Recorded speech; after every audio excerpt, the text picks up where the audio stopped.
அதுல முக்கியமா அவர் சொல்றாரு, இன்னொரு விஷயத்த சொல்றாரு. அடுத்தது என்ன சொல்றார்? தமிழ்நாட்டிலே மாவட்டத்தில் திருவண்ணாமலை மாவட்டம் 2வது மாவட்டம் பேசுறாரு. எவ்வளவு விருப்பி அந்த மாவட்டத்தை 2ஆக பிரிக்கணுமா? அது பிரிப்பதற்கு நான் தான் தடையா இருக்கிறேன். இது 2வது மாவட்டமா? தமிழ்நாட்டிலேயே பெரிய மாவட்டம் சேலம் மாவட்டம் 11 தொகுதி, கோவை மாவட்டம் 10. என்ன சொல்றாரு? சேலம் 11 தொகுதி இருக்கு, அதை ஏன் பிரிக்கல?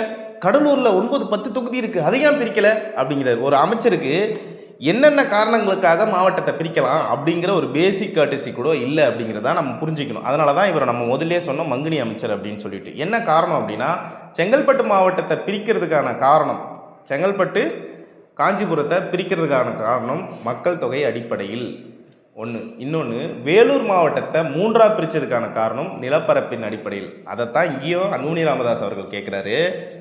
திருவண்ணாமலை மாவட்டத்தில் தூசின்னு ஒரு கிராமம் இருக்குது, அது காஞ்சிபுரத்துலேருந்து 5 கிலோமீட்டர் தொலைவில் இருக்குது.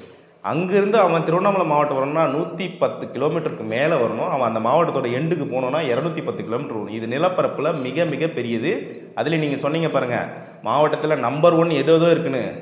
முதல் இன்னைக்கு நிலப்பரப்பில் திண்டுக்கல் மாவட்டம், 2வது திருவண்ணாமலை மாவட்டம். இந்த அளவுக்கு தான் நிலப்பரப்பில் இந்த 2 பெரிய மாவட்டங்கள் இதுக்கு. இது 2வது பெரிய மாவட்டம்னு அழுத்தம் திருத்தமாக அன்புமணி ராமதாஸ் அவர்கள் சொல்கிறாரு.